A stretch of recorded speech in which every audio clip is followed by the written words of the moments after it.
Let's get going here. Fastest 2 hours in hockey. It's the Real Kyper and Bourne Show, 4 to 6 p.m. Eastern. We are live on Sportsnet 590 The Fan, Sportsnet 360, Sportsnet Plus. Nick Kypreos, Justin Bourne, Sammy McKee, Derek Brandeo, and Jake the Snake Schultz.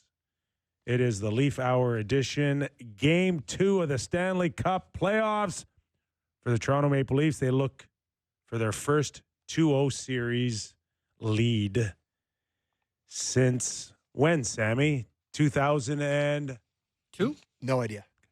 2002. 2002. Against your Islanders? New York Islanders. Yeah. I didn't know that part. I made that guess up. Kip, do you think the Leafs can hang in there against Ottawa's vaunted 5-on-5 play tonight?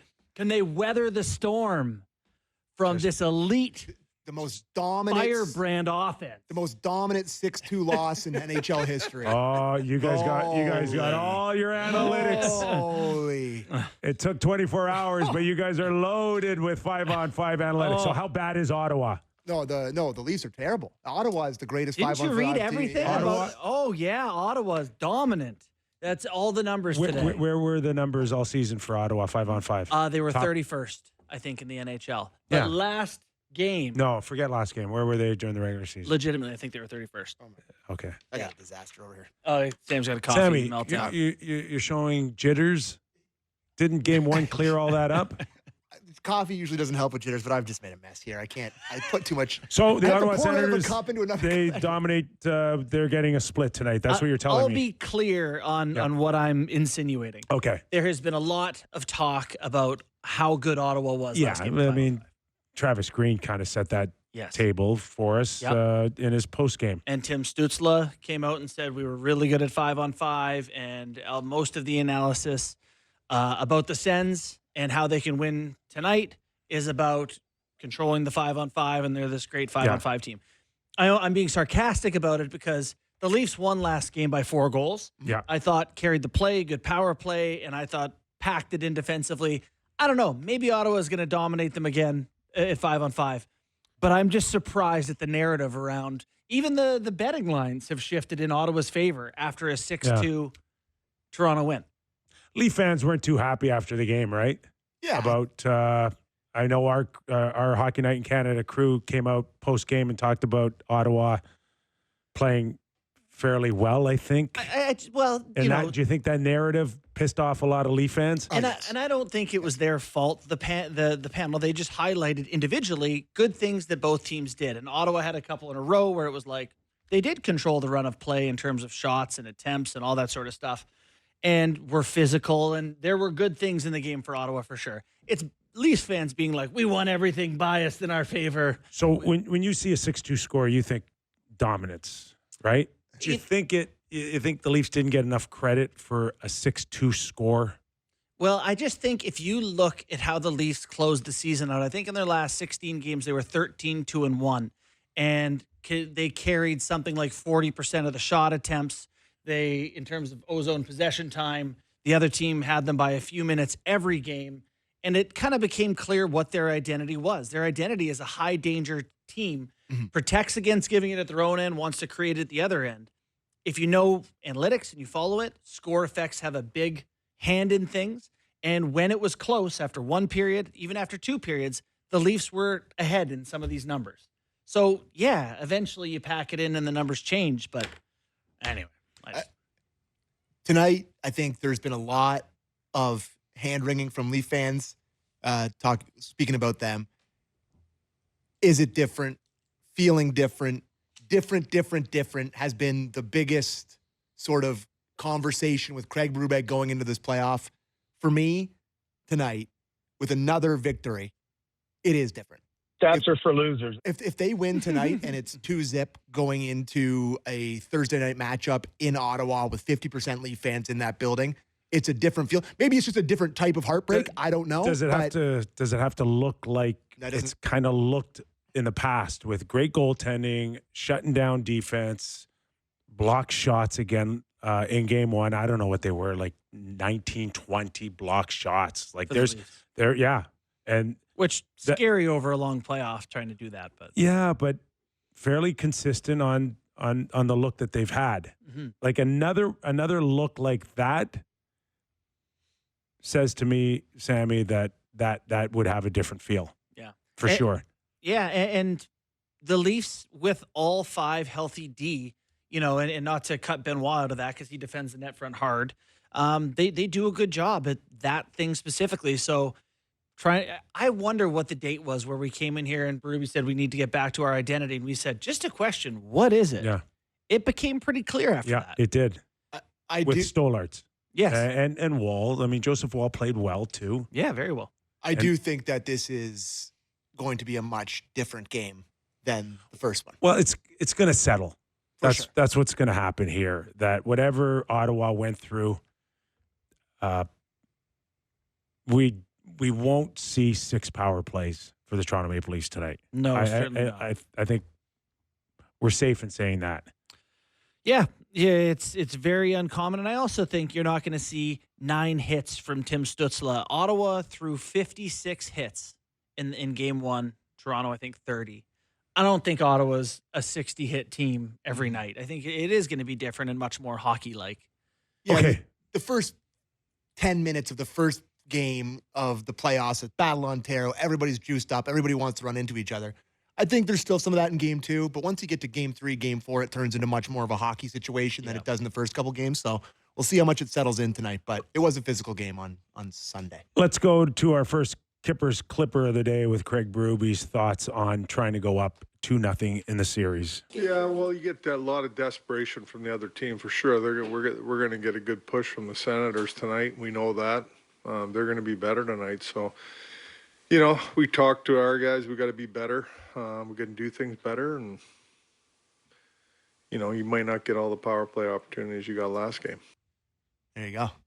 And that's fair. Ottawa did not like the power plays. I hadn't heard. Did come up. Oh. Yeah, and I mean, it'll be interesting because the Leafs don't want to be, as much as we say they're comfortable with this high danger play, you don't want to spend the whole game in your own zone. I'd like to see something better from, can Domi, Robertson, and McMahon have some better shifts? Can they create a little bit more? The second line with Tavares and Nylander didn't do much last game for me either. So there'll be a bigger push and more of an emphasis coming from Berube for those 2 lines to spend more time in the Ottawa zone. Yep. We do have a number of thoughts from Berube on line matchups on McMahon. Do you want to do on the top line matchups? Yeah, I want to hear him on the line matchups. Yeah, well, I thought we let Stützle carry the pucks through the neutral zone a little bit too easily at times. I think we need to force them to put pucks in more deep than they did. I thought they gained the zone on us with possession too many times. And then, that's a good forechecking line. They're heavy with Tkachuk on there, and Stützle's heavier than you think. We got to break the puck out better. So when we force them to dump pucks, we got to make sure we're getting that puck and we're making a strong play right away and getting it out of our zone, limit them from creating them zone time on us. That's a great thing to aspire to do. The old guard loves to call this guy Stützle. Mac, Berube. It's Stützle? Stützle. Yeah. Stützle. L-U-H kind of. Yeah, there's a love. But It's you're terrible to say. It's not natural in our... You're right, though. Stützle is the big-time old guy thing is. to call it. For sure. Old Timmy Stew. Yeah. And he is a key for them. And to your point, if you're running around trying to hit everything that moves, like who's then your go-to guy up the middle of the ice? Yeah. Yeah, I mean, he had 79 points, so just a point per game, 79 points in 82 games for them this year. He needs points every night for Ottawa in this series. He needs to be dynamic, and he is one of the guys, when you were in here, we talked about circles and squares. Big circle for me. Yeah. Like if you can, I know he dives or whatever, but I think you got to make it unfun to play out there. And we know Brady Tkachuk is well documented on what he can do and how heavy he is, and be a wrecking ball out there. But the rest of their lineup, I'm not sure. Like Dylan Cousins is a big boy, but I don't know if he's really been known as a guy that's going to run anybody over. I actually, that's my biggest disappointment with him so far. Look at that lineup, and Perron can play a heavy game, but He's a step slower. He's a step slower, and outside of that, Batherson's a skilled guy, and Claude Giroux to me looked a little slow in game one. Batherson, Pinto, Gregg, or obviously Kachuk, Stützle. Like, they got 5 guys that are good hockey players. Top 6 guys, legitimately. Now, is there a push for Ottawa or at least whoever's covering this series to make Ridley Gregg a bit of a bad boy in this, or a villain outside of obviously the brief history he's had with Morgan Riley and last game crashing into Stolars? Is he now villain number 1? I think he is. It's just you can't let that be. He's not good enough to worry about that much, and he will be, and he is good. Those are separate things. Is good, will be good. Right now, if you're the Toronto Maple Leafs, you're too talented to be like, we got to get Ridley Gregg. Like, that's not a focus for me. And it's, when you're covering like you kind of mentioned there, Kyper, when you're covering a series, there's certain things that you kind of, as a writer, as a person who's covering it, there's certain things you kind of grab onto that are storylines and things that you can bring up to the coaches and the players and whatever to kind of get a clip. You know the game here. And Ridley Gregg cross-checking Tavares in the face, crashing into the goalie, scoring a goal, clearly a main character in the series. It's an easy one to bring up. So naturally, they're going to ask the coaches about him. They're going to ask the players about him. So they have to answer, right? Like, it's not like they can be like, no comment. Mm-hmm. So it's built through the media and it's built on the ice too. So let's hear Ottawa's coach. Ottawa's coach weighed in on Ridley Gregg. Is that worth? Yeah. All yeah. right. Clip 2 from Green. He's a good hockey player. Yeah, loves winning. Plays the right way. Plays hard. Everything you want in a hockey player. He just doesn't say a lot. It's easy to coach. And plays to win. That is extremely high praise, in my opinion, from a coach. Yeah. Outside of, I'm not worried about Ridley Gregg too much, other than don't take out, the goalie. Yeah. Right. If I'm the Leafs, don't take out our goalie. Yeah. If I'm a member of the Toronto Maple Leafs. Yeah, definitely next Right? time he touches the goalie, and there will be a next time. He should get bonked on the head. Oh, no. He should be picking splinters out of, if I'm Anthony Stolars, and Anthony Stolars is 6'7", 250. 250. Okay. He's built like a linebacker. Yeah. Like, I'm falling on Ridley Gregg next time. That's actually not far off like Gronk's dimension. Okay. He's huge. I saw a Huge. video. Somebody filmed him like walking to the game. He He's should, a massive. He massive should be man. worried more about being hurt with going up against a guy that size. Mm-hmm. It's a great point. Like, maybe he was worried about maybe injury, or he was kind of like in the heat of the moment there.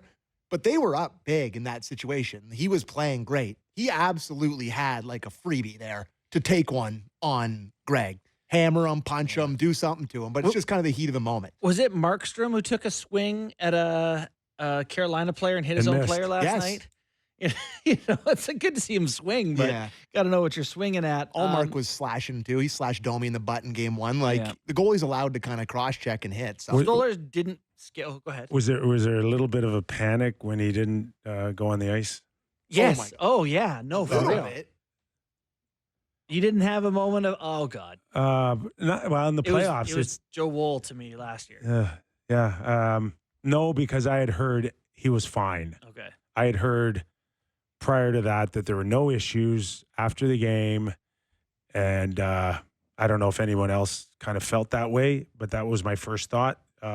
Off day for him, and even if he, maybe some, like, this is a guy that's gonna have ongoing issues with his health the rest of his career. So there's an element of maintenance, and that's the extent of what I thought. Let's play Berube on this. Clip 6 from Berube, please.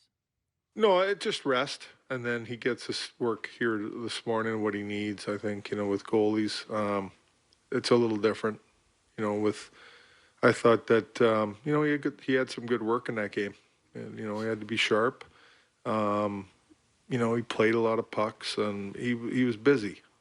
So, you got to manage that and what you think's best for that individual at, the next day. I think it's been established already that he might be in Ottawa's heads a little bit. Stolars. Yeah. Yeah. He's Really? already. They had some good looks. The Pinto one stood out to me the most, where it's not often you got a guy point blank range, no one within 5 feet of you. You got time to set up. We saw the rookie in St. Louis, Snuggerud. Snuggerud. What a shot. What a shot. Yes. Okay. That's the same amount of time Pinto had. Mm-hmm. And Snuggerud buries it on a Vezina goalie in Hellebuck, and Pinto sees nothing but a brick wall. Pinto against literally Oilers. after that would be going, what am I supposed to do? Yeah. What else? But he's Can't just shoot it through. He's just so friggin' big that and then there's no holes. There's no he just comes out and the bottom, he's so large, his legs are so long that there's not much 6 inches off the ice. Mm-hmm. And you got to find areas of the ice up top, and there isn't right now. Yeah. What we have clips from Berube on the attitude heading into game 2 and what they can improve in game 2. Either one. Just to finish up on the goaltending situation, because I'm sure we'll talk about Allmark here, but I can't imagine two teams having more different feelings about their goaltenders heading into game 2 than the Leafs have about Stolarz and the Ottawa Senators have about Allmark. Yeah. And as you two both know very well, the confidence of a good goalie in a hockey game, that you play differently, you're more aggressive, you're more willing to take risks, make mistakes because you know you have a guy back there. Add in the penalties that they're taking, scared of taking, the tentativeness with their goalie. You could see like a little bit of tepidness from the Ottawa Senators in terms of collapsing and all that sort of stuff. So I don't know if that's a factor or not, but it feels like it could be. Absolutely. Yeah. Do you want to play one of those clips there, the attitude or what they can improve? Either one more appealing to you? Let's do what they can improve in game 2. Well, I think we can do a better job defensively and check better than we did last game. I thought we gave up some chances that we didn't need to give up. And offensively, we got to control more of the game in the offensive zone than we did. That part of it's funny to me, though. Like, they haven't done that since October. Mm-hmm. Like, they really... But still, you can't control 35% of the play or whatever. Like, call it 42. They're going to have to. They're going to have to get better as every game goes along here, and I think that's what he's talking about. Yeah. Like, it was good enough to win, obviously by a wide margin, but I don't think that you looked at their game 1 and said, like, we're cooking right now. Mm-hmm. I think it was, again, it factored into Ottawa did not have anywhere near their A game that got them a playoff spot. That's their play in game 1 was indicative of a team missing the playoffs with bad goaltending. So they're naturally going to rise to a certain level. The Leafs really have to make game 1 their worst game of the series. Yeah, I think that's a great way to look at it. That, like, we got away with one. They didn't play well, but we weren't good either. There's got to be another gear. You know, one of the sort of the analytics things that stands out is that when Holmberg does play with that second line, they're at their best. You know, they control the most amount of play and time and all that in the ozone. It's easy to be there tonight. We do have a quote from him on leaving Holmberg on the second line there. Clip 7. It's all matchup oriented with me for the most part and what I'm seeing. Maybe I didn't, if I don't like something, I'll switch it in game like I did. And like I said, he played with that line before, and I thought he did a good job there. I thought that line was pretty effective. He hangs on. I talk about Pontus. He's very good at hanging on to pucks. I need that line to have more ozone possession time. There it is. He's a mule too. Yeah. When do you think they go to the McMahon option on that line? Like, what? I guess it's so early here, and it's only game 2, but we know how incredibly good that line was together when they were together in the regular season. When do they go to that? Yeah, when do they press the button? When you're chasing the clock. Yeah, Okay. when you need a goal. I do think that if he ends up there, like, it would be because this third line, that Domi and Robertson line just doesn't work. You can't find anything. And at that point, okay, you put McMahon with the second line. I think then you're putting David Kampf in the lineup, and that third line is becoming a totally different look, whether that's Robertson or Domi or whoever you want to take out. I think it just totally changes your lineup if you decide this version of the third line can't work. It is a very different sort of philosophy than Sheldon Keefe. Like Kampf not playing either of these games. He was one of their go-to guys in the playoffs for the last couple of years. Robertson, playing. I guess he played last year, but he was always hesitant to play him. Mm-hmm. It is a different feeling in terms of the two coaches. Should we hear? Oh, go ahead. Yeah. Craig's got one on Bobby McMahon himself there. Sure. Clip 8. Yeah. He's getting his attempts at the net. I think there's times where I'm not sure the attempt is worth it. I think I'd like to see him delay a little bit or hang on to pucks a little bit more, and he needs to get on the inside. That's going to be key for us with him. He could be an effective player with his speed, body, strength, size. Like, we need him to get on the forecheck. We need him to get into the inside and into the interior of the ice. Did a good job in the goal. That's the interior of the ice I'm talking about, but he can provide more. He can do more. I think there's a sense of rewarding a lot of these guys for a strong finish to the season and winning the division. Yeah. And that includes Nick Robertson for me. Yeah. And I told you guys I wouldn't take him out of the lineup and put Pacioretty in. That's not to say that they're not going to go to Pacioretty at some point. I've stressed this. I've lived it as a member of a hockey team that won the Stanley Cup. You need 24, 25 guys. Yeah. Like, it's just a matter of time before someone takes a puck to the mouth or there's a small tweak somewhere, and the next thing you know, you're making a lineup change. Yeah. They will go to Kampf. Yeah. They will, I think, go to Pacioretty, and especially if you can play for another month, 6 weeks, which everybody in Leafland is hoping. For sure. I do think that it makes a lot of sense to say we've had all the success with this lineup, so we're going with this lineup until it shows me it needs to be different. You might as well start with the way it's worked. So, And I thought Nick Robertson actually deserves a little bit of credit for his game one. I thought he was active. He was involved. I think he played just over 11 minutes. Yeah, good play pushing it back and on the Riley goal. Yeah, and he's I think he got an assist. He's mixing it up. He threw hits. He's in a He scrum. actually knocked someone to the ice with a hit. I don't think he's ever going to be what 5'10"? some people thought he was going to be in Right. terms of the production, in terms of where he was drafted, in terms of the hype. But as a guy who was so hard on him for his whole career, I got to give him credit for trying to change his game and listen, looking different. And he was nice to you at that thing. Oh, so, like, You know how I feel. he was nice to you. So, He's nice to me. But, give him full credit, because I don't think not many thought in November or December he'd be in this position right now. Yeah. No way. Right? Part of it is Pacioretty being unavailable, but the Kampf thing is still, it's crazy that Robertson's in and he isn't, but it's not that crazy when you look at how the year went. So, All right, where do you want to go? You want to go a little Travis Green, or you want to finish on Berube? You want to go Allmark heading into tonight? Sure. All right, let's play Travis it. Green, Good head question. coach Yep. on his goaltender. Yeah, I mean, he has a lot. Yeah, I mean, he hasn't been perfect all season.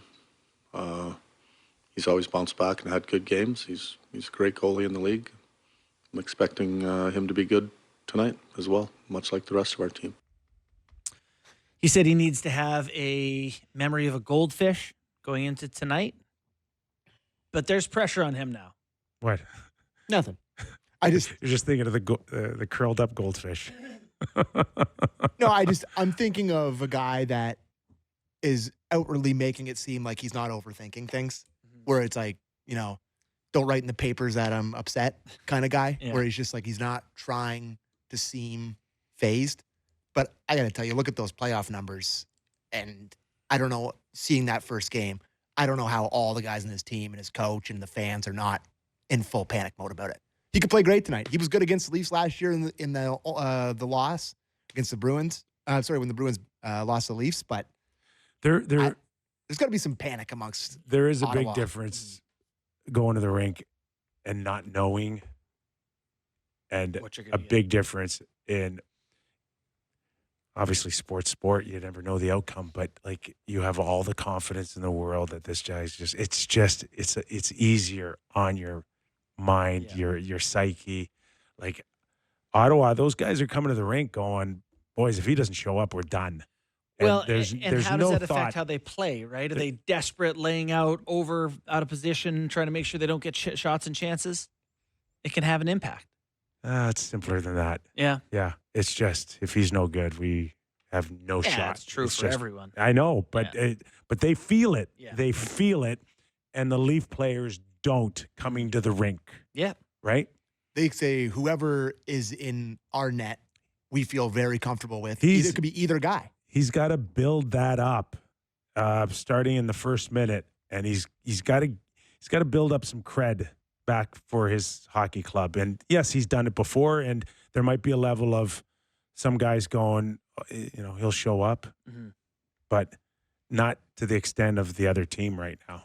Most goals versus Linus Ullmark. Barkov has 9. Matthew Tkachuk has 10. And number 1 in the league, Austin Matthews. 13 times he scored on Ullmark. So see if that one plays out at all tonight. All right, what's the Crushed it.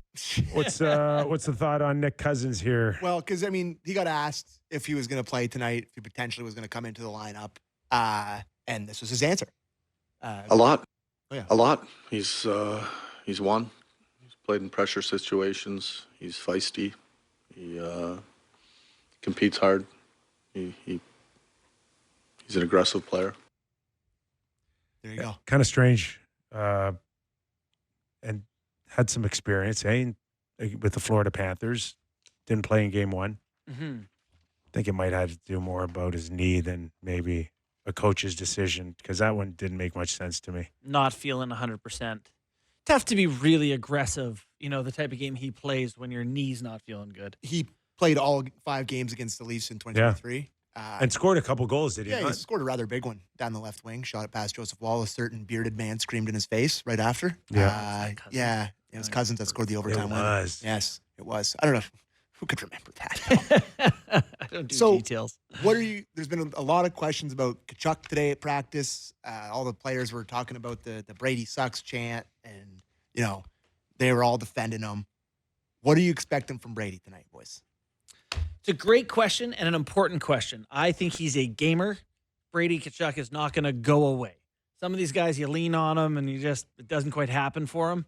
No chance he's not a discussion point game 3. When we're sitting in here tomorrow discussing the game, Yeah, he's one of the first clips. I think this game will be a lot closer, a lot tighter. Maybe the outcome's not decided in the third period, but whatever the reasons why Ottawa's better tonight, we'll start with their goaltender. Brady will not be that far off on one of the reasons why I think Ottawa will make game 2 a lot tighter. And I do think that whatever his injury was or is, the longer he goes into the series, the better it's probably getting, whatever that injury was. So hopefully That was what I was going to ask. I don't know. A lot of speculation. Head, was it do you think head? concussion symptoms? Yeah, because if that is the case, then it's just better. You're not playing if it's not better. So But there's been a lot of speculation from some Sens fans that I've seen that they're like, maybe he's playing a little bit hurt because he wasn't really. He has the breakaway off the Morgan Riley fumble, a couple chances in front of the net, but not his usual bulldoze self. Like you came into this series after watching that Four Nations final, which is the biggest game that he's played in, where you're like, oh my God, that's who they're going to have to play against in this series. Yeah. And he just wasn't close to that. And it's a different thing. It's the Four Nations. It's the final. It's it's Canada versus USA. I understand all that, but it wasn't close to that. Nope, didn't have that kind of juice. Yeah. Leafs also did a pretty good job on Sanderson and Shabbat in terms of nullifying their ability to kind of control pace of play too. Yeah, I mean, I do think that a lot of their whole thing is keeping them out there, and I think it's going to be get the body on those guys. They're going to play a ton of minutes. Like Ottawa needs tonight. And I'm not saying it's must win, but I expect them to play like it is. Yeah. I'd be shocked if Sanderson plays less than the 27 minutes he played last game. He was 27. 26-48 or something like that. It's interesting if you look at that number versus what the Leafs defense score did, and Yeah. nobody was over 20, right? So Yeah, but they also had a for sure, 4-1 lead and Also, all Right. those power plays, they don't put a demon on the ice. can which roll. helps. Yeah, it's It's a great easier, point. unless you're the Edmonton Oilers, right? There's no McDavid that for Ottawa in game 1 to get them back into the series like Right. we saw last night. But leads Leads are huge for the Leafs because Leads are they're good. They're good at it, and they've got the goaltending that can discourage thinking you're back in the hockey game. And I don't have the stat in front of me, but Ottawa is one of the worst teams in the league at coming back after the first period. Is that what it is? Yeah. I think maybe 4 or 5 wins out of 27 yeah, or like 28 you get them down and attempts. It's tough for them because they don't have the elite After to the me, first period, they Samson Stützle that can do Yeah. it. Can break a game open, but down in the first period, they don't win many hockey games. yeah. So First goals would be big. what are you like? I can't get a read on you, Kyper, for how you're feeling about the night. For the Leafs from the Leafs perspective. I think there's a great opportunity to go up 2-0. I also think you don't think they played well in game 1. Leafs, Yeah. they're okay. Yeah. Yeah, but I'm also watching like other series, and I'm like, yeah, the Leafs have another gear for sure. Yeah. Yeah. What other, It was what good other enough. series made you feel like that? Oh, Jets? Winnipeg, St. Winnipeg, St. Louis. Louis is hockey. Right I got to now. tell you, that Come might be a on. different sport than the Eastern Conference is playing. Yeah. No. Yeah. I was going back and forth Yeah. between Montreal, Washington, and St. Louis, Winnipeg. Yes. Like Yeah. these West- two teams would what- crush these two. teams. West is in a different league right now. Yeah. And Winnipeg getting through that series, if they can do it in 5 or less, look at My thinking also is that the West in the next month and a half will beat the crap out of each Yeah. other, and somehow the East may slide in and win a Stanley Cup. Old Mr. Ovechkin with 2 goals last night has a chance to win a Conn Smythe. I'm telling you that. You think you're going to go through Florida or Tampa and you're not going to get beat up? Like, I mean, that series might be the Depends who's beatiest of all. playing for him. You know, Wow. we'll Yeah. see what kind of bloodbath they. Okay, one series. Yeah, one series. But I guess you're right. Like Carolina and the Devils isn't exactly No. Colorado and Neither is Detroit of the 90s here.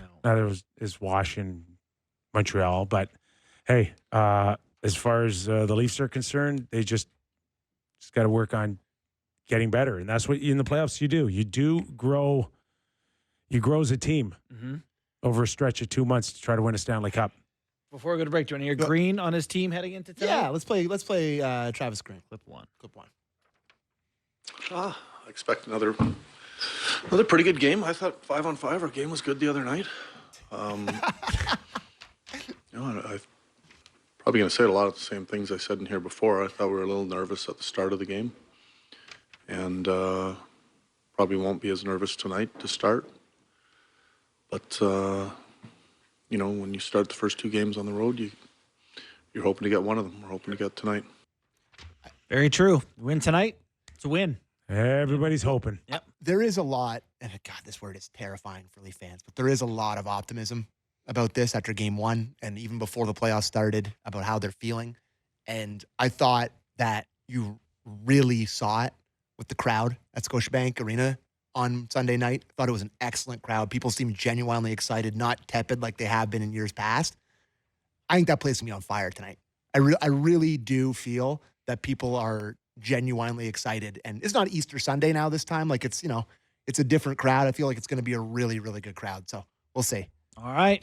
I got a quick promo before we head to break here, boys. Sportsnet and Muskoka Bay Resort are excited to kick off a contest to give away an incredible stay-and-play package for 4, retailing for $4,500. Have you guys entered yet? I literally have, yes. I don't know if they'd let me win, but And I'm coming with it. Yeah. It's actually you for, win, I'm coming. It's actually for 1. Yeah, 'cause we got us 3 booked. All you have to do is text Muskoka to 590 to enter. Visit sportsnet.ca/590 contest for more details. Standard message and data rates may apply. Visit sportsnet.ca/590 contest for more details, hey, boys. that's a prize right Woo, boys. And golf course. speaking of people that are going to be in attendance tonight at Scotiabank Arena, our next guest, Oh, who is it? it is Hall of Famer. WWE Hall of Famer, AWE. I was told upstairs, those guys got mad at me for screwing up his title or whatever, but AEW superstar now, Leaf fan. It's pretty exciting for a lot of people. Cope, formerly Edge. Adam Let's Copeland. go. Let's go, who boys. I've bumped into on a number of occasions. Okay, nobody loves the Leafs like this guy. Do you think he would beat Really? you up? Yes, but he's really sweet to me. Okay, so I'm it's not on coming his to blows. good side. Good. We'll find out after the break how much I'm on his good side when we return. Star wrestler Cope next on the Real Kyper and Bourne Show. Welcome back to the Real Kyper and Bourne Show. I can't think of a better guest to get us absolutely jacked for Game 2 than our wrestling champ of the world, Adam Copeland. Look at this guy. Cope, where are you? Are you in our alumni room yet? I'm not yet, but I will be. How are you? I'm great, man. I flew in this morning, super stoked, beautiful day, ready for Game 2. Yeah, I'm super excited, and all this talk of 5-on-5 and Ottawa, the New York Islanders from the 80s, like, well, 5-on-5? they lost 6-2. Buddy, listen, I had the pleasure of hanging out with you a few times at Scotiabank Arena. Your passion is through and through as good as anyone's I've ever seen. Explain to me how a guy your size from Canada ends up in a wrestling ring and not playing with me in the NHL. I'll boil it down real simply. It's way cheaper to buy tights than it is hockey equipment. And extras cost way less. No, I played for a couple years growing up, but I've come from a single parent household, and my mom just, I was growing out of my equipment every season, and we didn't own a car either. So getting to games was difficult, and just keeping up with the cost. That's why I love Hockey House, because they help kids like me. That's awesome. Well, we sure appreciate you coming on and your support of the show and the team. I got to ask, are you like a major anomaly? Are other wrestlers into hockey? So the Canadiens, for sure. Yeah. Christian and I, my buddy Jay, best friend growing up, we love hockey. We talk hockey. We text during the games, all that good stuff. We hit as many as we can in Tampa because he lives down in Tampa.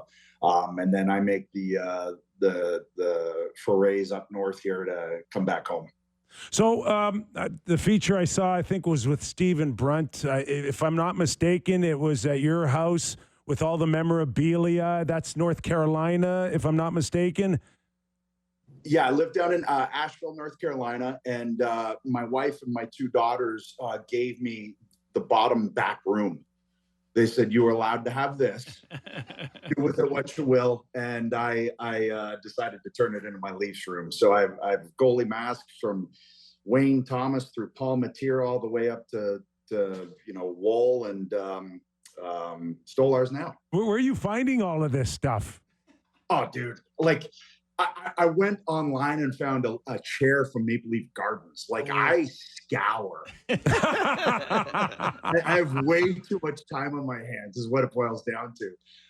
And I just look for stuff. Like today I went by the store at the arena and I bought the latest Austin Matthews Funko because it was in the home jersey.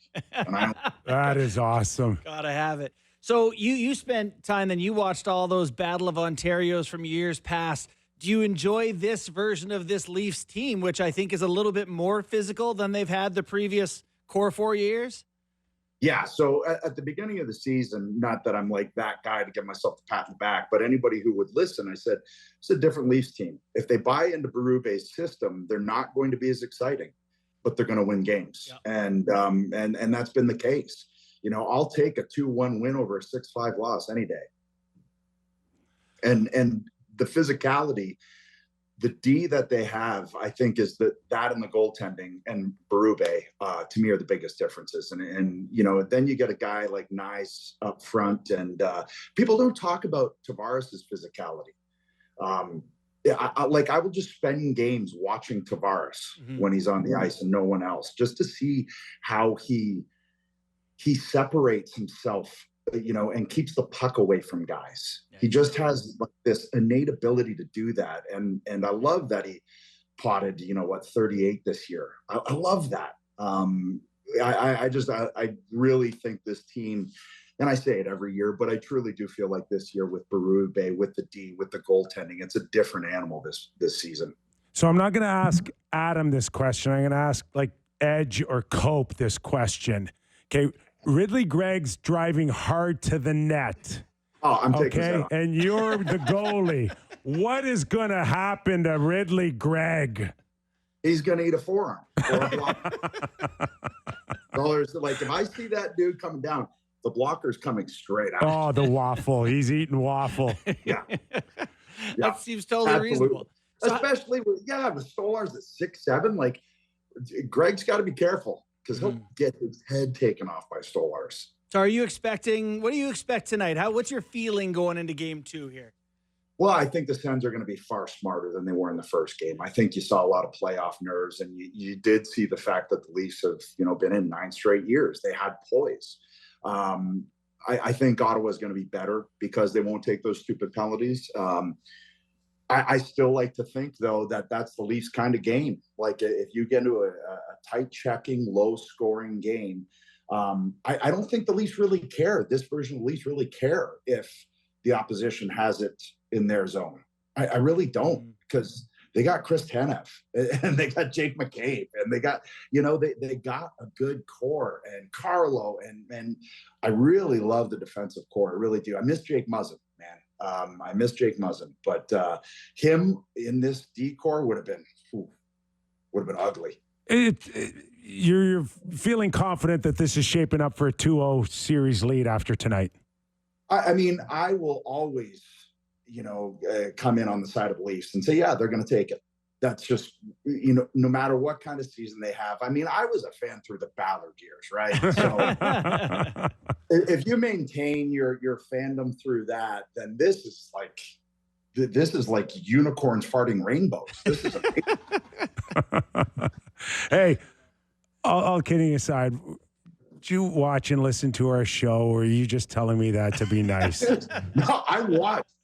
You can ask my wife and kids. I get the girls from school. I come back home. I already got the workout in, and I watch the show. I do. Oh, we love you, man. It's true. Hey, Adam, awesome stuff. Cope, we love your enthusiasm. You are welcome on our show at any time to talk Leafs, man. Thanks for doing this. And have a great time tonight. You're going to have me on every week. Thanks, Cope. Appreciate it, man. All Thanks, right. guys. Wrestling royalty right there. Adam Copeland. What a star he is. I mean, I'm jacked for tonight. I know. Put him on the ice, though. Do you think Ridley Gregg watched that segment and go, I don't want to go near him anymore? I think he'd be terrified. There's just, wrestlers have such an awesome charisma and personality and like radiant. I just want to be around that guy. I know. Like, just listen to him talk, wearing his Leafs shirt. He loves the Leafs. I would, I got to do Leafs talk at the game, of course, but I would, I wouldn't mind going to the game tonight and hanging out with Adam Copeland. It'd be all right. He's a fascinating guy, too. Big music guy, reads a ton, loves hockey. Like, it doesn't feel like what I imagine a wrestler to be like. Yeah. So when I was in Hershey, Pennsylvania, when I played with the Hershey Bears in the American Hockey League, like that was a big spot for the WWE at the time. Yeah. And like I would like pretend I'm going to get treatment or work in the dressing room when the wrestlers were down there. Yeah. And I would like fake to the security guard, I'm going to our dressing room just to sneak a peek at Hulk Hogan, Andre the Giant, Randy Savage. Back off, little man. Like, and they'd be down there like playing cards. That's so sick. And Andre would have like a bottle of red. Yeah. Or 4. And he'd be holding it like it looks like this cup of coffee. Yeah. And I'm like, I'm in Those are some heaven. That's a terrifying era of wrestling. You watch some documentaries. Have you watched that? Have you watched the one on Netflix, the latest one, Mr. McMahon? Yes, I have. It is fantastic. Is really it? good. Oh my God. Have you seen the one on Andre the Giant and his life growing up? No, I've never seen it. Just heartwarming and heart-wrenching at the same time because he was different, right? Mm-hmm. And the things that he had to endure to get to the point to being one of the most famous people on the planet. Yeah. On the planet. Yep. How many planets we got? There's a few planets out I there. think we're down to 8 now. Anyways, that's wrestling. Pluto. Love it. And my grandmother forced me to watch it when I was a little kid. My Greek grandmother knew no English. If she picked up a word or two, it would come off of watching wrestling. Really? Yes. It'd be great words. Yes. Who was her I don't know, she favorite? just Do you loved remember? it. Oh, the Iron Sheik maybe back then. I can't even remember, but she's like, don't touch. Either way, Don't touch TV. what a great guy Cope is. Appreciate his support. Love it. So tonight, one thing that stuck out to me when we were talking about the physical hockey, if you think if Brady Tkachuk had any sort of like, head injury that he's been told like no fighting or no zero. No? Zero. No, that doesn't happen. No. You're in. You're in to play. You're in. Like a coach wants you, like once you got medical clearance, you don't go backwards. Yeah. Right? You only look ahead. It's go big or go home. Yeah. You want to squeeze out every possible thing you can out of Brady Tkachuk tonight to even up the series. Well, let's keep it on the theme of this intensity in the battle. Craig Berube, clip 5, had a clip about being in the battle of Ontario. I'd like to be in the middle of the Battle of Ontario. It's been great. It's a battle. Like it's funny, like I didn't really understand all of it, before. I watched it in the past, obviously, but there's some hatred there for sure, and it's pretty good. I enjoy it. Enjoy a little bit of hatred. Doesn't really give you anything at all. Right? What do you think of the Battle of Ontario? It's a battle. There's two. It's a battle. The word. There's two versions of him after listening to countless scrums of him all year long. It's like the kind of grumpy post-game one or the pre-game one where he like will joke and like smile a bit, but gives you nothing else. Like it's nothing more that he gives you. That McMahon clip where he's talking about how it's like, oh my God. Well, Sheldon Keefe used to give you in-depth breakdowns of every player, every game for 13 minutes afterwards. With Sheldon, though, there used to be like these peaks and valleys, and this guy has nothing. Flat line. And I will say it's working for him. And it's the team has kind of taken on that personality. Now, it sucks for us. It would be great if he'd have a hill and a ditch of some variety, but just won't do it. It's been Saskatchewan all the way through. No. It's like, he's just got two words for the team. Just play. Yeah. Those are his two words. Just play. Oh, Don't be too fancy. Right? Just play. Let's go and play. Mm-hmm. That's his message. Do you think pre-game speech? Just play. Just play. Well, I mean, he did have a pretty great pre-game speech in Game 7 of the Stanley Cup Finals. You guys seen that? No. The one against the Bruins? It's a pretty famous one. Where he goes, you guys have never seen that? You guys cover the Leafs. Listen, I got to be honest with you. I'm not racing for Craig Berube documentaries. Okay, we're watching Under the Giants. Buddy, it's an incredibly famous clip of him pumping up the Blues before the game. Ooh. And it's really, really good. What? So here's what I remember. He's saving it then for the Leafs. I remember it being contrasted with a Sheldon Keefe clip that was played. Yes. He's like, let's have some fun here, guys. And then Brew was like, let's pump it up here, boys. And he just like gets into it. I'm going to watch it tonight again. It's one of my faves. I'm going to watch it. We'll watch it in the break. But I'm pretty disappointed in you guys. I'm already watching it. And I've seen it. You got me going now. So predictions for tonight.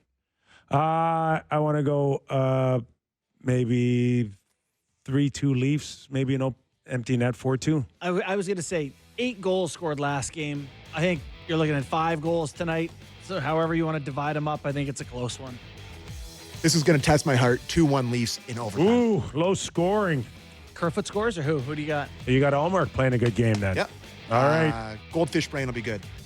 We're just getting warmed up here. That is our Leaf Hour edition. We go national next. Sean Reynolds, who's done a terrific job all season long for us with Jets Talk. Big Jets Talk. Big Jets Talk. And we'll cover the Edmonton Oilers, what happened last night against the Los Angeles Kings. News on Lou Lamoriello. Remember that name? Yes. More when we return to Real Kyper and Bourne. Into the Stanley Cup playoffs. I think your mic's off there, Kip. No, it's on. Start over. Oh, We are. Oh, no. Still. Test 1 2. Test 1 2. My we lights are on. knee deep. Come on, give it a try. Give it a try. I have no idea what was after that. Line. Test 1, test 2. Oh, I guess Kippers just doesn't work. All right. Hi. I'm okay. You guys carry on. Oh, you're back. It's cutting in and we out. got you. Okay. The people heard him the whole time. Oh. It was us who didn't hear you. Try one more time. Okay, here we go. All right. Take 2. We are knee deep in the Stanley Cup playoffs right here on the real Kyper and Bourne show. Oh, the jersey. And Sammy forgot about changing the jersey again. Jevin, what do you have for us? Sammy was so excited because we had Adam Copeland on in our Leaf Hour edition of our program. If you didn't catch it, fantastic guest. Yes. He was Loves hockey, loves the Leafs. Can't mention that on the National Hour, though. He was great. He's a He was proper great. And cool Sammy dude. was so He has the excited. passion. He forgot to change the jersey. Nonetheless, we are off and running. This hour, Real Kyper and Bourne, brought to you by Bet365. Sean Reynolds, who's been a terrific guest all season long, covering the Winnipeg Jets, will join us. Those first 2 games, good on the Jets for going up 2-0, but St. Louis gave them a handful and something to think about as that they go back to Missouri for game 3 and 4. What we did say in that first hour is that's a hockey series. Like, my God, St. Louis, Winnipeg is physical, intense, tight checking, good goaltending. Like, that is a hockey series. And I think if you're a Jets fan, you got to feel really good about how the team looks in the postseason. Mark Scheifele, I don't know, we're going to do game time later. Yeah. If you could look up his Conn Smythe odds, he looks really good. I don't think you can get hit harder than Jordan Kyper got hit by Logan Stanley last night. That's up there. Was a buffling on someone. That's an all-time. Tough Greek guy, though, that Kyrou. Yeah, got right. Doesn't miss a shift. Like I saw Whitney tweeting about, show that to an NBA player. Like if that was LeBron James, he would have turned to dust. Like he would not have. He would have elevated. He would have been gone. Yeah. Soccer player wouldn't have even existed anymore That either. that was the type of hit that whatever purpose it serves on that play, it serves a purpose for the series. Yes. Coming through the neutral zone, You're thinking. hesitating. We're going to ask Sean Reynolds as well as we wait for him. But what is the difference between St. Louis getting a win or maybe 2 wins for you? Where's the fine line between Winnipeg and St. Louis right now for you? I mean, Hellebuck's been good, Yep. as to the expectation. But I just think the top end of Winnipeg's different. Kyle Connor, Mark Scheifele. Mm-hmm. I mean, those guys are tough to contain. They're smart. They're talented. Wow. Kyle Connor's the number one thing for me. He is. How did he not play in the gold medal game for USA? Thank God Buddy, he that wasn't was on the American team. that was Oh my God. Sullivan, Tortorella, and Quinn, I think, were the coaches and of Connor Team was USA. healthied in the final. And they did not think he got his nose dirty enough to play. Like, think about that for a second. It's the stupidest thing ever. And you played Chris Kreider, who was hurt, right? And admitted that he was hurt for the rest of the season for the New York Rangers. And then you had Matthew Tkachuk on the bench. Couldn't play. Played 5 minutes of the game. It's like, I don't remember a ton of who didn't play over the course of international hockey over the last 30 years. I'm going to remember that you guys sat this guy out 100%. 20 years from now. Listen, he skipped one of those big games or got to skip it, and Scheifele didn't play. Like, this doesn't hurt them in the postseason. And it just feels like the longer Winnipeg goes, the more they kind of find their bearings. Yeah. And they look as good as anyone in the postseason to me. Okay, let's go to Sean Reynolds, Sportsnet reporter in Winnipeg, Hockey Night in Canada. And a guy looks like he's having a lot of fun right now covering the Winnipeg Jets. How are you, Sean? Yeah, I'm great. How are you guys doing? We're good. So just give us a bird's eye view of what you've seen in the first 2 games before we get into some specifics. So the big question for the Jets coming into this is what keeps happening that they're such a good regular season team, and then they get into the playoffs and it all seems to fall apart. What we're seeing right now from the Jets is exactly what we've seen from them all year, this really grinding, detailed, defensively conscious game, earning offensive opportunities the right way, not falling out of their structure to try and create. Everything that we saw from them in the regular season is what we're seeing from them right now. So what it looks like to me is the Jets kind of tore things down a little bit and rebuilt, not entirely, took things down, because this is very much the team that, Rick Bowness had set up over the last couple of years to be defensively conscious.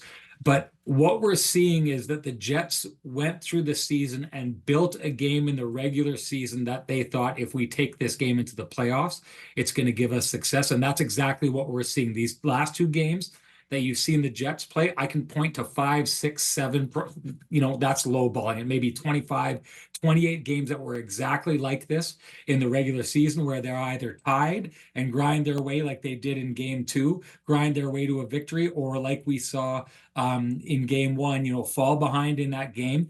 Don't open up, don't, start taking chances to get back, and don't up their risk profile like Paul Maurice used to say. They just keep grinding and doing the same thing over and over again with the expectation that they're going to get their chances. And when they get those chances, they'll capitalize on them. And that's what we've seen in game 1 and 2. And, going back, I think Winnipeg beat St. Louis in game 79 or 80. It was at a big point in the season. They grinded them out 2-1, which is 3 really tight wins in a row. Kip asked me before you came on what I think the separating factor is. What do you think it is that's giving them that subtle edge so far? It's a subtle edge, because I'm going to tell you this. I've been so impressed by the way St. Louis has played in this series. Like this, I thought that game 2, that's the best game I've ever seen Jets 2.0 play. Like that was great hockey. And the St. Louis Blues came out and they were running them like cannonballs. And then the Jets just went back and did the same thing back and did it a little bit better, right? So it's like these two prize fighters, and the one guy's throwing these haymakers, and then the other guy counter punches with an even stronger punch. So what I think it is the Jets, I've said this all year, their attention to detail, their commitment to doing the right thing over and over again, and, death by paper cuts, right? Or kind of building a mountain out of tiny little things. They just do the right play over and over and over again with the expectation that that's going to pay off. Kyle Connor said, it's like we just go out like every shift matters. That's an old cliche, but Cole Perfetti took it a step further. He's like, every play out there matters. And you can see it in game 1. What leads to the game-winning goal, Jordan Binnington, who's maybe the best puck-playing goaltender in the league, he goes out and he gets a little bit casual with one, throws it up the boards. The Jets turn it over. They grind him out. Eventually, St. Louis gets the puck, ices it down the other way. They get caught on the ice, send out Scheifele's line. They win, set play in the back of the net. And that all starts like 45 seconds on the game clock before that with a casual play. You will not find the Jets being casual. So they basically refuse to beat themselves, and their attention to detail has just been slightly better than the St. Louis Blues so far in this series. And it's those tiny little points in the game that they've turned in their favor. And that's the difference between this being 2-0 the other way, guys, because the way St. Louis has played, they could be up in this series 2-0. You're watching and listening to Sean Reynolds, Sportsnet reporter, Hockey Night in Canada, covering the Winnipeg Jets opening round Stanley Cup playoffs here. So, Sean, I'm watching Mark Scheifele, and no question that we've always regarded him as a top player, but maybe a little short of some of the best in the league, just a tier underneath. But his recent play, to me, has leveled the importance of his contributions to the Jets, no different than McKinnon in Colorado, or some of the best players to their respective clubs. Where is his level of play in your eyes, and compare it to years past? I mean, so you go back to 2018, and we knew that Mark Scheifele could be this kind of player at this time of year, because in 2018 he was on pace to have one of the best point performances in a playoff that has ever happened in the history of the game, right? And then they got stalled and beat by the Vegas Golden Knights, so he didn't have the runway to do that. But Mark Scheifele has shown in the past he's a playoff performer. This year, he's just taken things to another level. And I love trotting out this line, because on our podcast, I said earlier in the year, mark my words, Mark Scheifele is going to make Team Canada at the Four Nations. He didn't. And the line I love trotting out is, I thought I was wrong. I wasn't wrong. Team Canada was wrong, right? Like, this guy if he's not auditioning right now for what he did earlier this year and now what he's doing in the playoffs for that Olympic team next year, I don't know what a guy needs to do to make that team. But I mean, he's in on 5 goals so far in this series. He's opened the scoring in both games. He's factored in on the game-winning goal in both of these games. He's, you want to talk about differences, right? Like I'm talking about, kind of the building blocks to a victory, but Borno, if we're talking about differences in this series, Robert Thomas, who's, probably the guy on the other side that you're looking to be that guy, he hasn't been able to be that guy the way that Mark Scheifele is. I mean, Mark Scheifele is making a difference in this series. And to kind of close out the question you asked there, Kyper, he's doing it from such a strong defensive standpoint. So that's the difference between him and wherever he's been in his career. In 2018, he could be a little defensively deficient. After that, he went through a long stretch of time where he got to be a little defensively deficient over the years. There's a reason Team Canada stayed away from Mark Scheifele. It's his past that kind of haunted him here. The present of Mark Scheifele is kind of the hallmark of everyone on this team. Josh Morrissey is a guy we talk about in Winnipeg. He should be a Norris Trophy candidate because, yeah, he can't score like Quinn Hughes. He can't score like Cale Makar, but he can defend amongst the best in the league and is, probably a B+ to A- production guy, right? That's Mark Scheifele right now. What he's doing for you is he's scoring the really big goals. You're never going to confuse him with Kucherov or McKinnon or McDavid in the amount of points he can score, but he's a point per game guy who is not going to cost you defensively. He's big, he's strong, he can grind, and he's scoring big goals. He's everything you want in a playoff performer right now. Yeah. He's at the top of their lineup, biggest name, plays the most minutes. But I'm watching that game last night and want to ask you a little bit about their depth pair of Stanley Shen. Like, Stanley hits Kyrou last night, and you can, see his soul leave his body like in a cartoon, like Casper or something. It was like unbelievable moment for them. How important has that pair been for the Jets? That's huge because I'm going to tell you, I thought Jordan Kyrou was the best St. Louis Blue in the first game. And I always, every time I'm on this show, I'm always pointing out Kyper, right? Like, Kyper's been there before. He's gone to the very end before. And so he knows that there's times that when there's a really good player on the other team, if you can get a hit on them like that, you force them to kind of decide whether they're okay with taking that kind of abuse. You're basically saying, how much do you want it? Do you want it so much that you're going to grab your soul as it floats away and put it back in your body and keep going?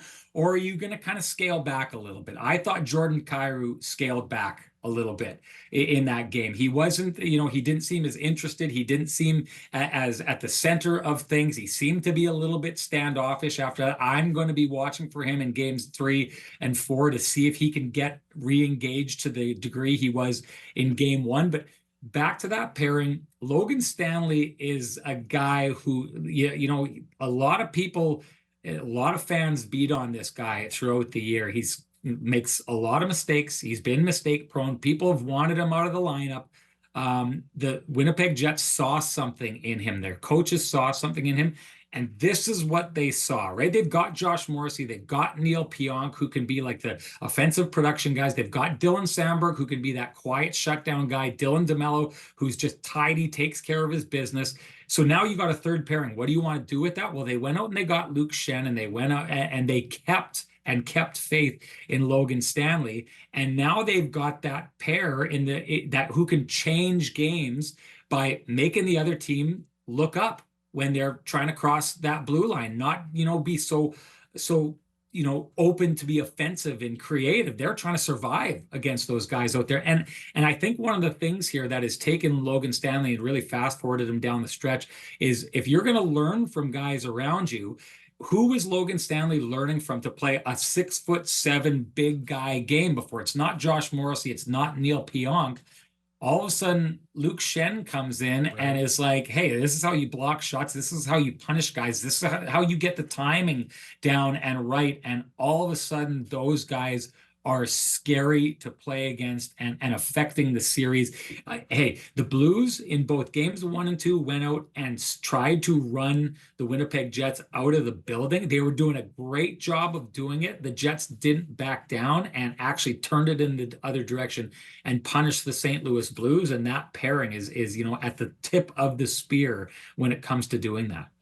You've covered the Jets, so maybe you know the answer to this, but what has the rest of the hockey world learned about the Winnipeg Jets in the first 2 games, either their character or their depth, when they can play the way they have without Ehlers or Velarde?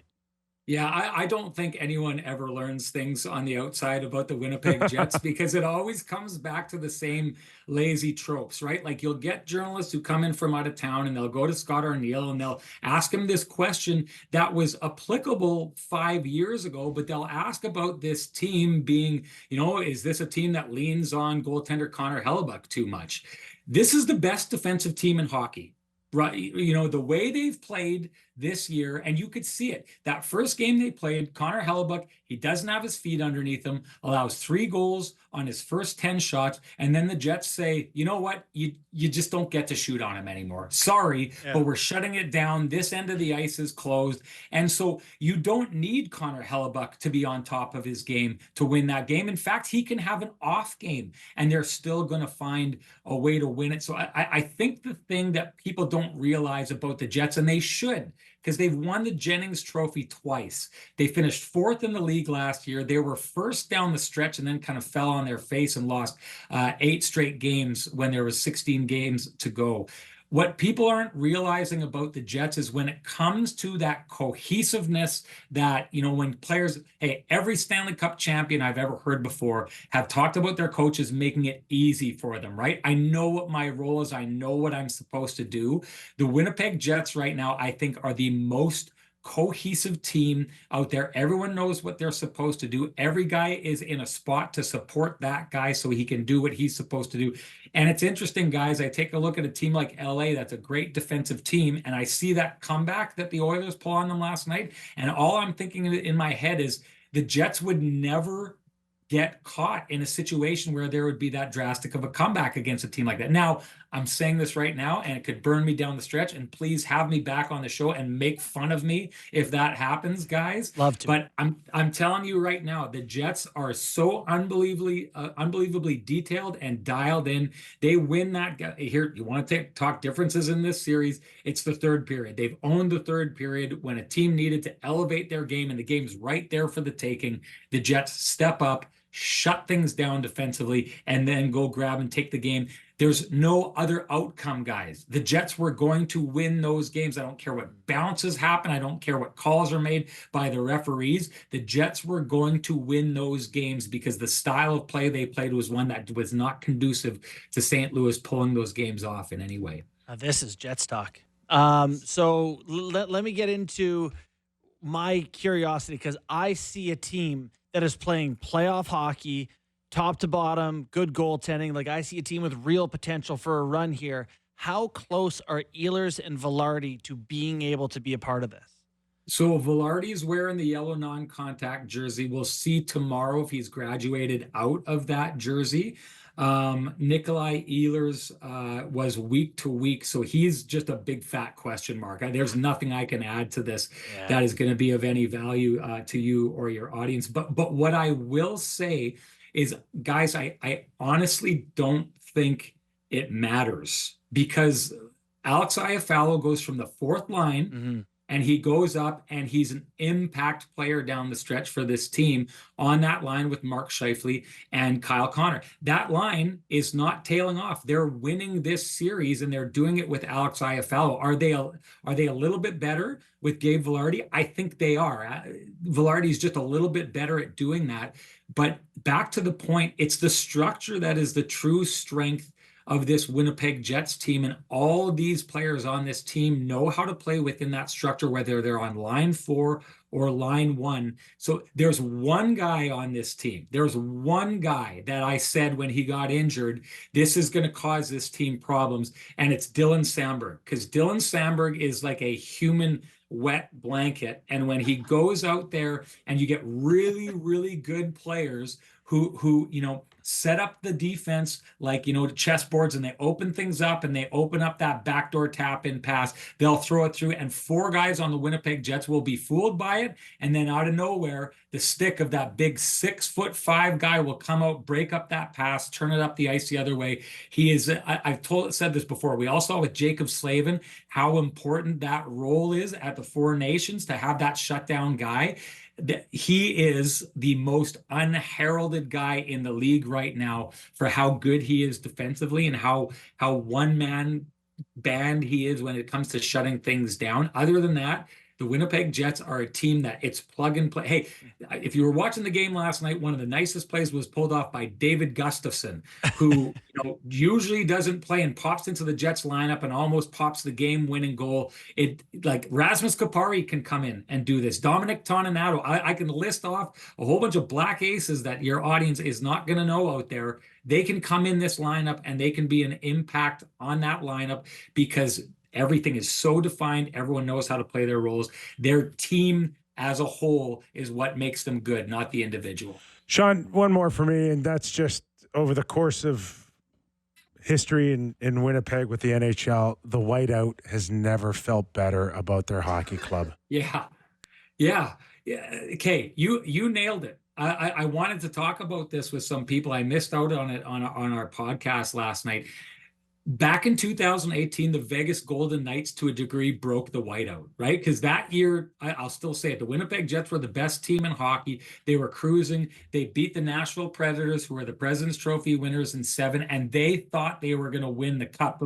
Elliot Friedman chatted with this with Connor Hellebuck, and he called it the unthinkable that they lost to the Vegas Golden Knights. And I remember at that time, people in Winnipeg were like, we're going to win the cup here. And then all of a sudden, Vegas turned it on them and they broke that place. The whiteout ever since then has been this place that is loud and crazy, but fragile. Mm-hmm. And when things go wrong in the whiteout, the audience can get really, really quiet. These were 2 games against St. Louis that, they could have gone either way. And we didn't see that. There's this calmness and this, confidence in the whiteout now. I always thought Montreal was the best place that I've ever covered a playoff game where their fans just know what a fan is supposed to be. You don't get quiet when things are tense. That's when the team needs you the most, right? Montreal fans always got that.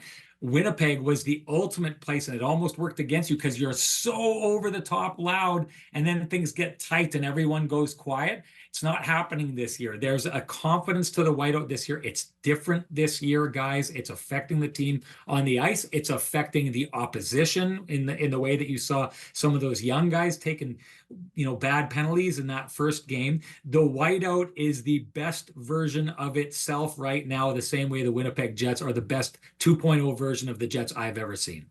Wow, was that some Jets talk? Buddy, they're looking Sean, good. Awesome stuff, man. Thanks for joining us. Yeah, I love being on, guys. Thanks. Good. We love having you as well, my friend. Thanks, Sean. Appreciate it. Yeah, talk to you later. Buddy, I'm telling you, like Jets talk, baby. Love it. Finally. You just watch those 2 games, and that's a hockey club right now that's going to be tough to beat.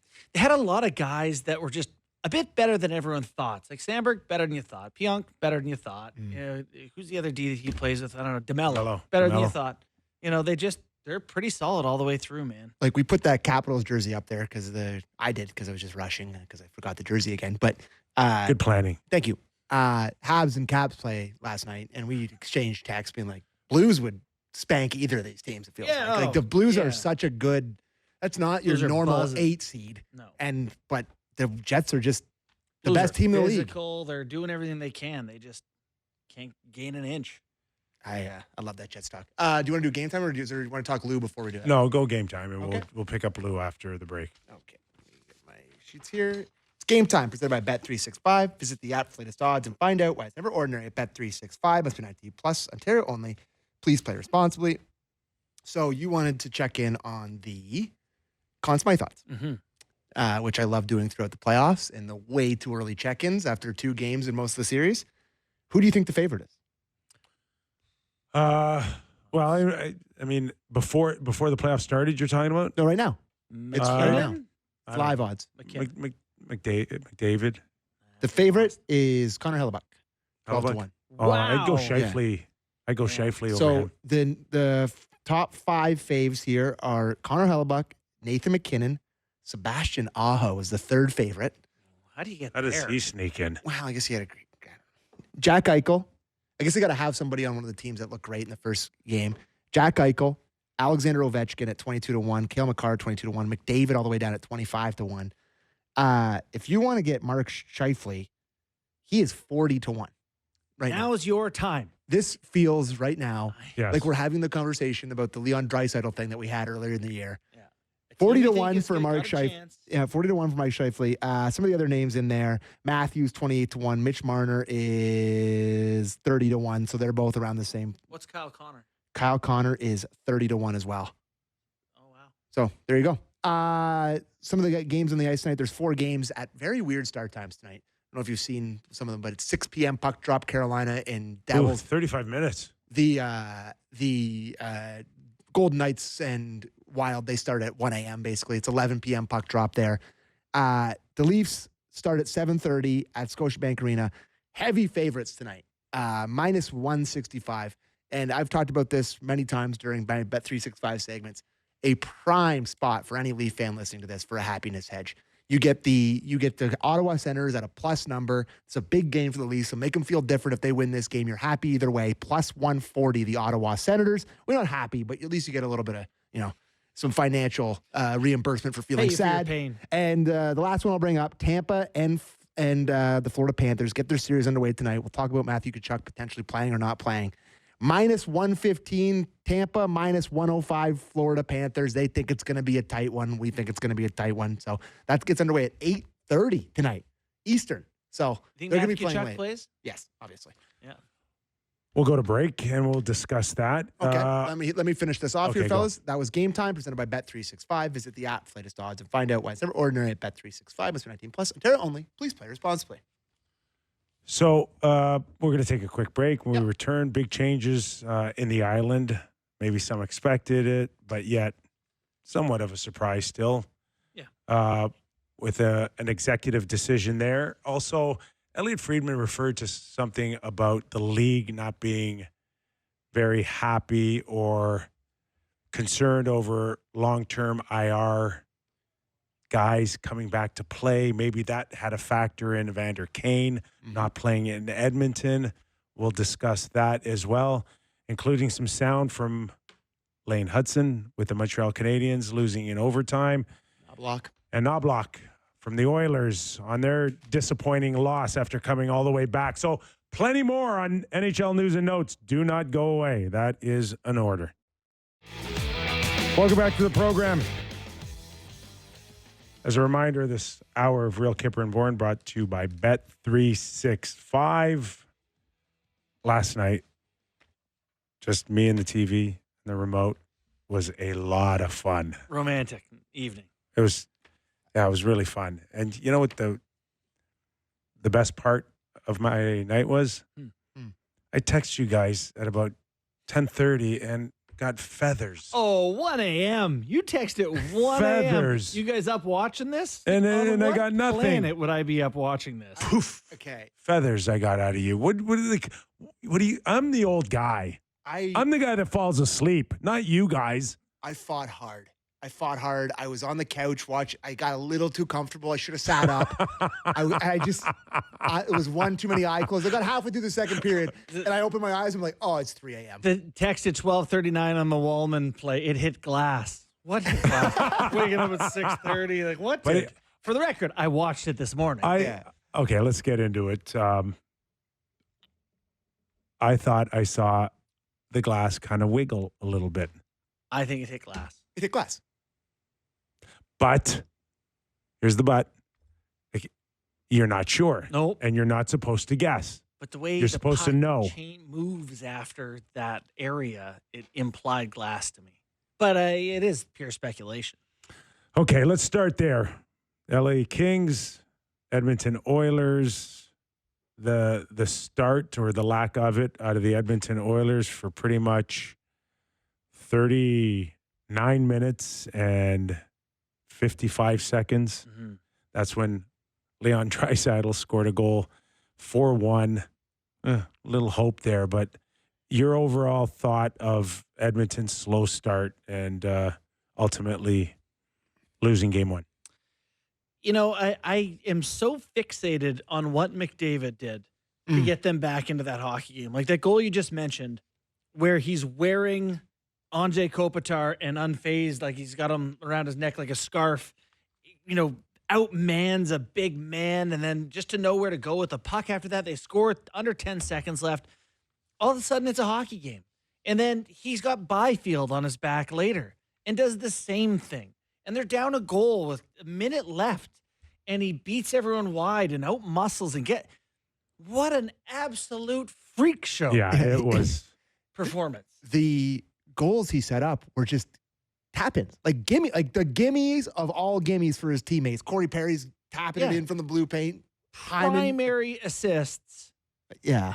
4-point night wasted, unfortunately. I just can't. I know we're going to talk about the game, but how do you not mention what that guy did last night? I had somebody text me, and it's like, why don't they just put somebody on him? I'm like, but I can't. I can't think of anything like you've never played the game before. Yeah. Obviously, you've never. What would you do? What does on him mean? Hug him? There's not a chance that there is one individual on this planet that can manage his cutbacks. No. And you know who you'd think maybe could?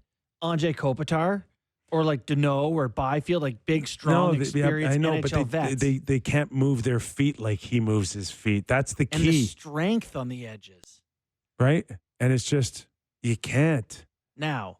God, that was such a sick goal. Did go down 4-0 and lose the game. I so appreciate what he did last night, but there's just, in my world, it's just not going to be enough. No. You mean that for more than one hockey game, it sounds like. I mean that if that's basically, he needs to be Superman every night, it's not going to work for the Edmonton Oilers. Relevant stat for the Oilers, they're now 3-11 in game ones in the Leon and McDavid era. What is that? I think that's from Zach Lane on Twitter. I saw. Yeah. So like they, you know, I still won a lot of rounds. I still think Oilers are going to win.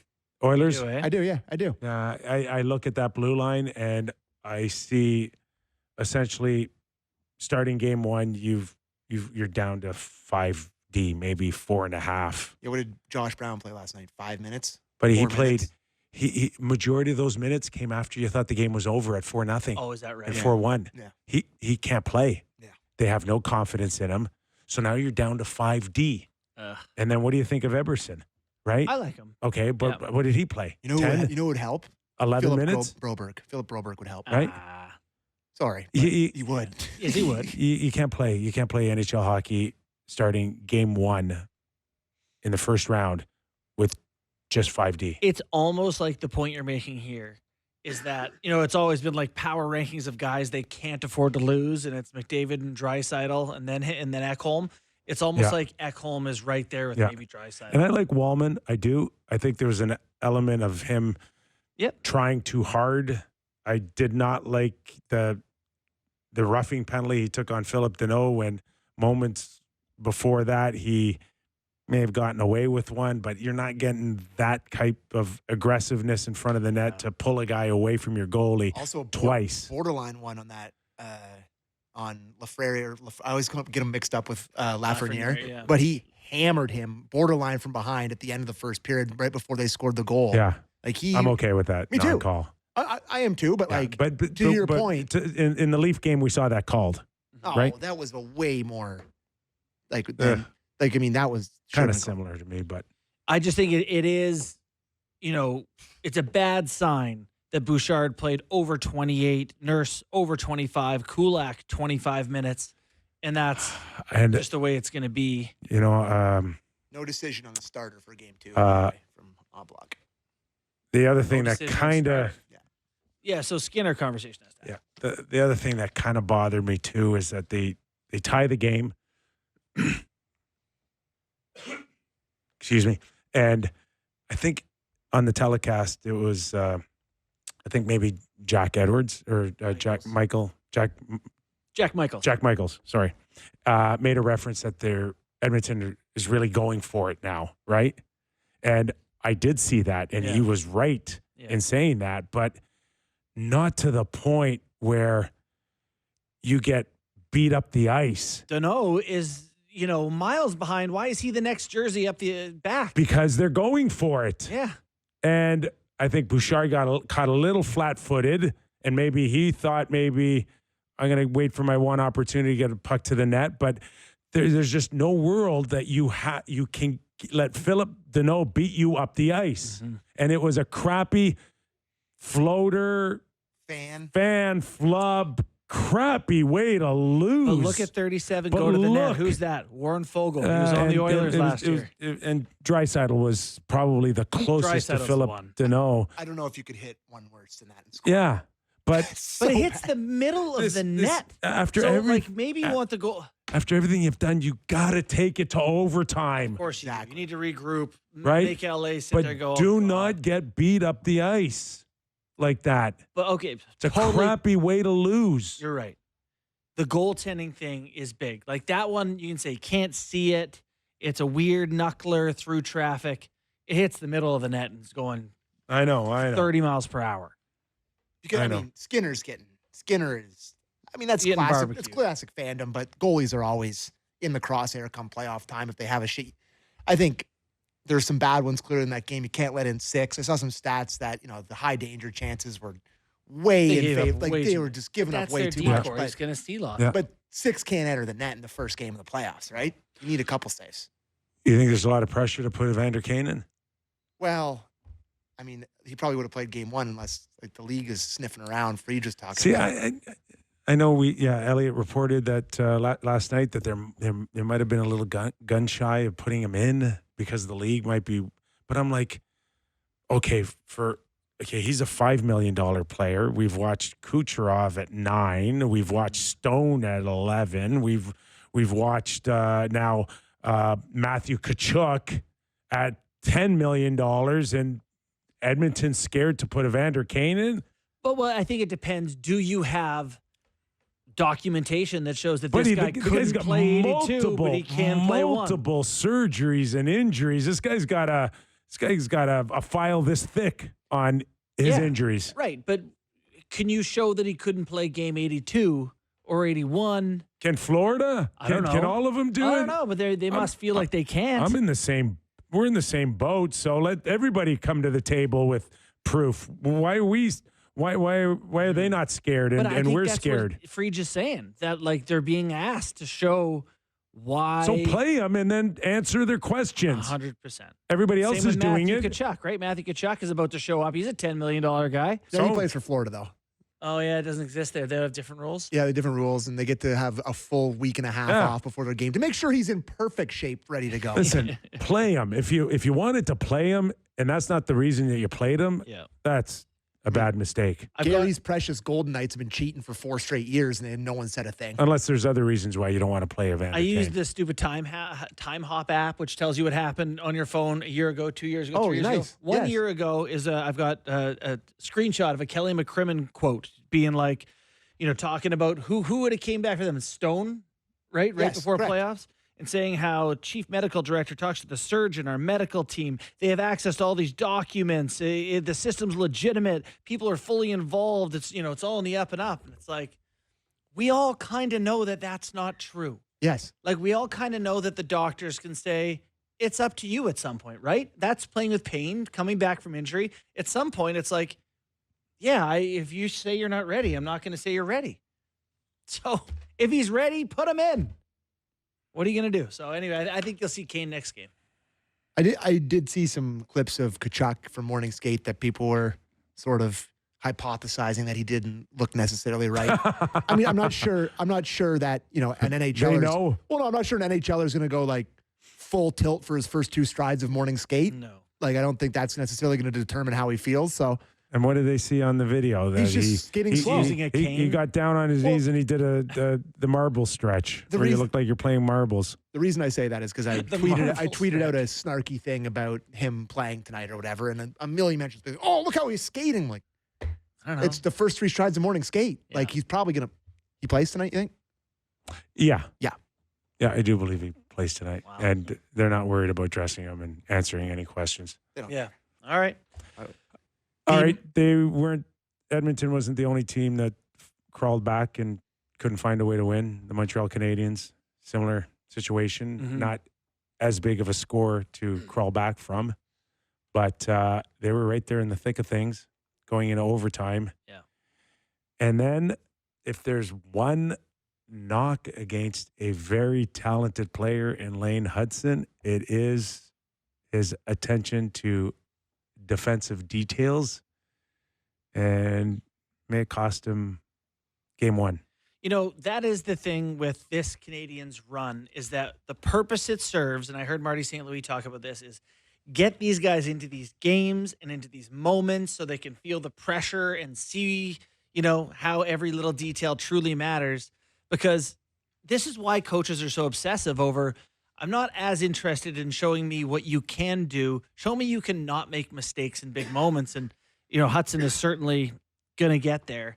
But on that faceoff, he goes above the faceoff pile, chasing Ovechkin around rather than Was he beneath it. chasing him around, or was he looking for a loose puck to break?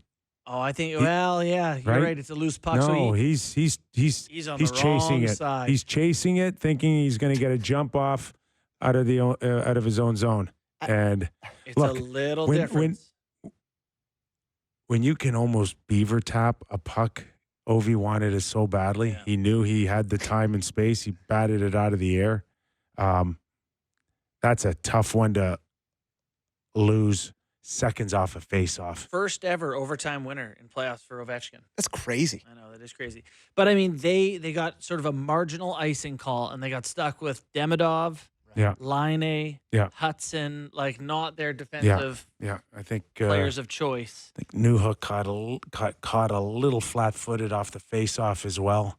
Yeah, they look like they were trying to make a play on the puck there rather than Yeah, just but hey, it is. You're right. It's a learning experience there. But for Montreal, good on them for getting back in the game. They hang with the 1 seed in Washington.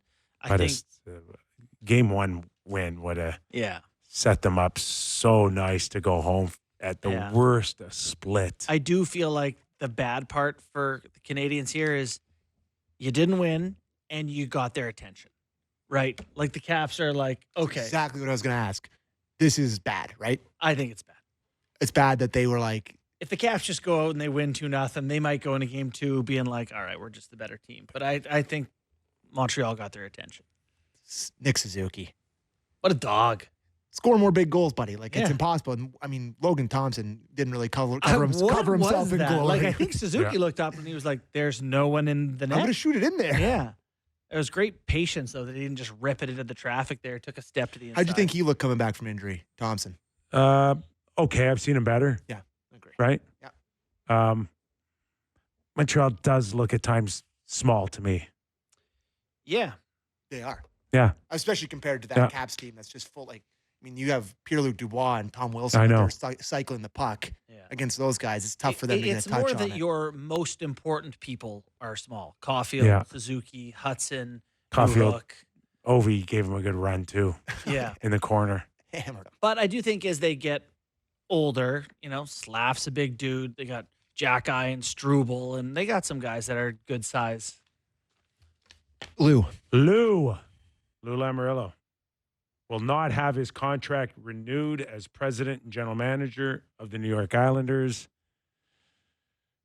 No real surprise here, no.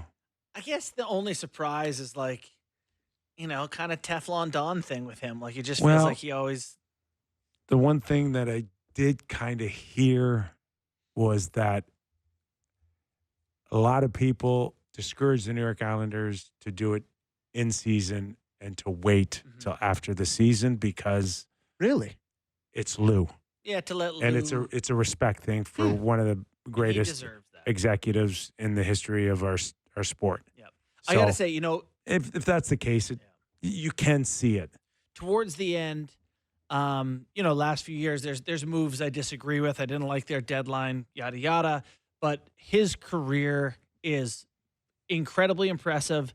And I think his defining legacy is just being a pro and demanding professionalism of those around him, a culture that he creates where this is serious and everyone, the old Bill Belichick, do your job. He's the hockey's foremost do your job guy. And I had the luxury of working for him in the Toronto Marlies system where he has all his AHL teams treated like NHL teams in terms of per diem and own rooms on the road. And I got nothing but good things to say about the man. He's just a gentleman. Yeah. Always treated me so well over the years. How long of a beard is Kyle Palmieri going to grow? Oh, Kyle Palmieri he just grunted and grew on, just pushed it out. He's going to be.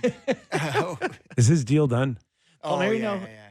Did he? Oh, Yeah, I think it is done. So wasn't he? Yes. Wasn't it questionable whether or not Lou should have traded him or not?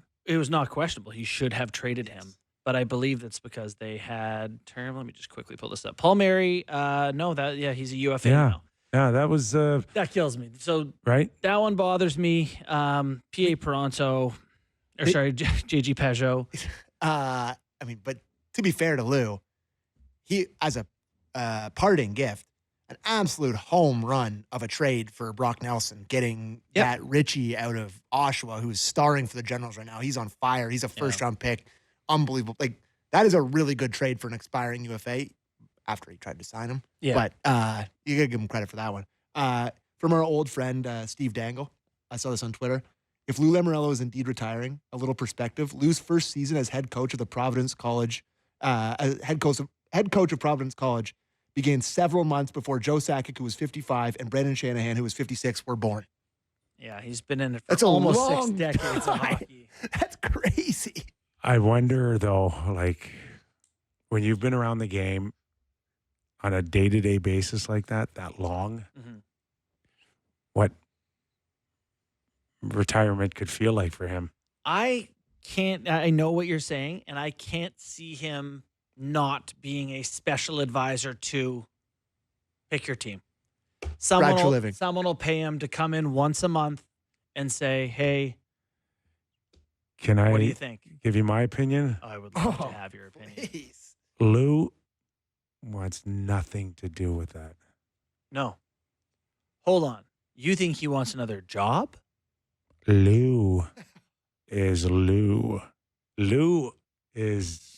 You're so I'm in right. charge, Lou. Yeah. Or I ain't playing the old kiss babies and handshakes, Lou.